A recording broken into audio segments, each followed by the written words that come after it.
आपको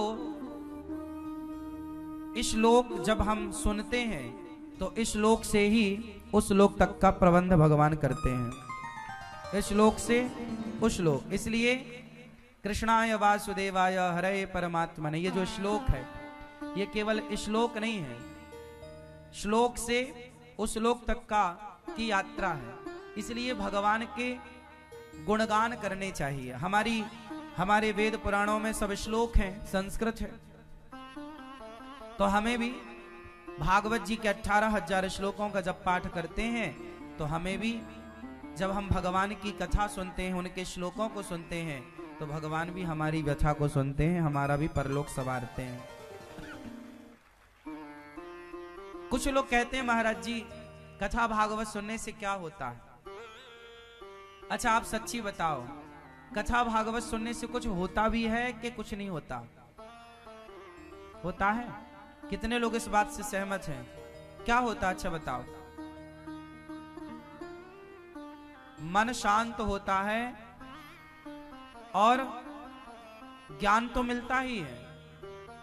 मन शांत होता है, जीवन में प्रसन्नता आती, ऐसा लगता है कि हाँ हमने कुछ पा लिया। देखो मैया ने कह दिया हमारे मन की बात, हमने कुछ पा लिया। क्या पा लिया?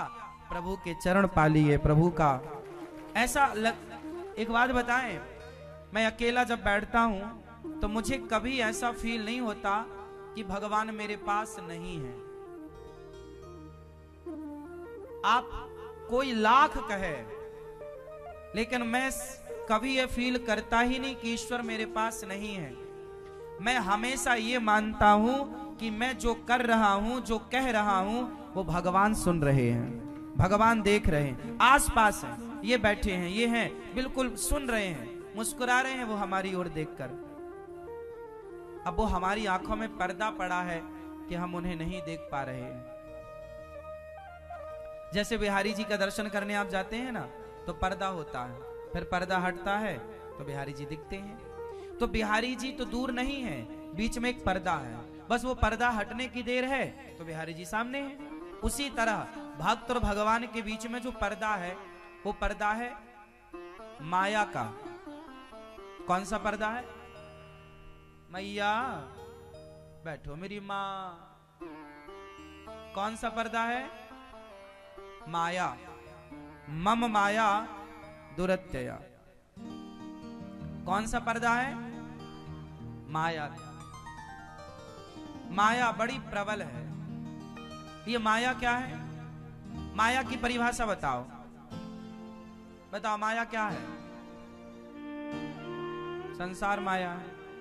आप बताओ भैया क्या है माया?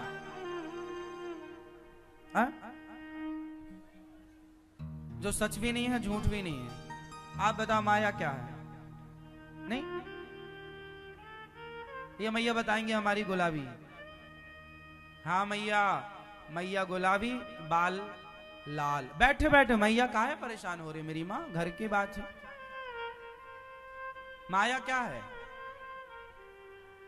हाँ माया में सब फंसे हैं, वो तो ठीक है, माया है क्या? क्या है ये माया?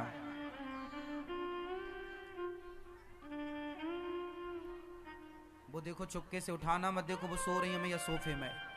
ए मैया, माया यही माया है। पकड़ी गई माया। छिड़क लो पानी आंखों में।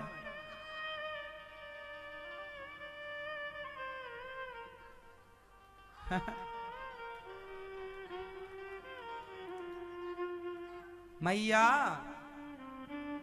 माया क्या है? माया क्या है? माया अज्ञान, आपकी पड़ोसन,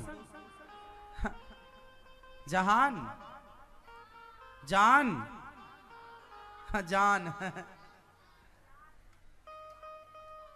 जाल। अरे माया जाल तो बोले ही जाता, माया क्या है तो तुम जाल कह रही हो। हम पूछ रहे हैं माया क्या, बोले जाल है।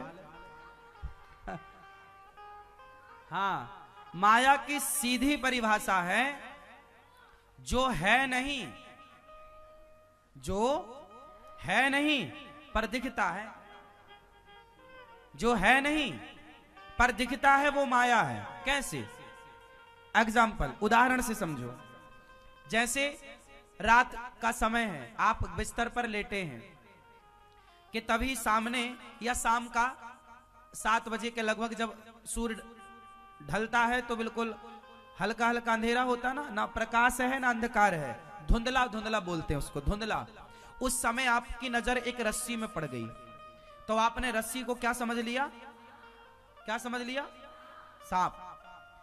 रस्सी को आपने मान लिया सांप, क्योंकि अंधकार था, तो आपको भ्रांति हो गई कि ये सांप है वो रस्सी, पर आपने माना क्या? और सांप माना ही नहीं, आप डर भी गए, दिल भी धक धक धक धक तेजी से करने लगा। आप चीख पुकार भी, सुनो सुनो सुनो, अरे भैया जरा टॉर्च लाओ, जरा लाठी लाओ, सांप है यहां सांप। मतलब आपके व्यवहार में भी परिवर्तन हो गया, आपके दिल की धड़कन भी बढ़ गई, पूरा सच की तरफ हुआ कि नहीं काम?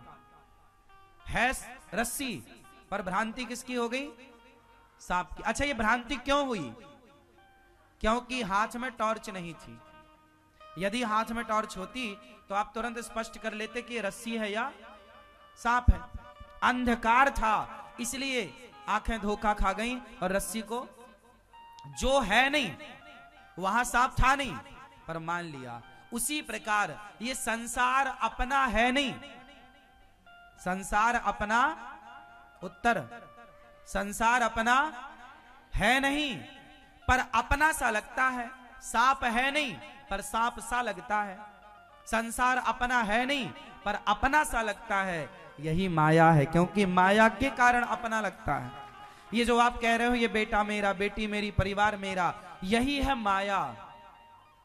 मीराबाई कहती है मेरे तो गिरधर गोपाल, दूसरों ना कोई। मतलब मीरा पर माया का कोई प्रभाव नहीं है, क्योंकि वो दूसरे को अपना मान ही नहीं रही है। आप दूसरे को अपना मान रहे हैं, मतलब आप पर माया का प्रभाव है। अच्छा, रस्सी और सांप, ये भ्रांति कब मिटेगी? जब हाथ में टॉर्च होगी।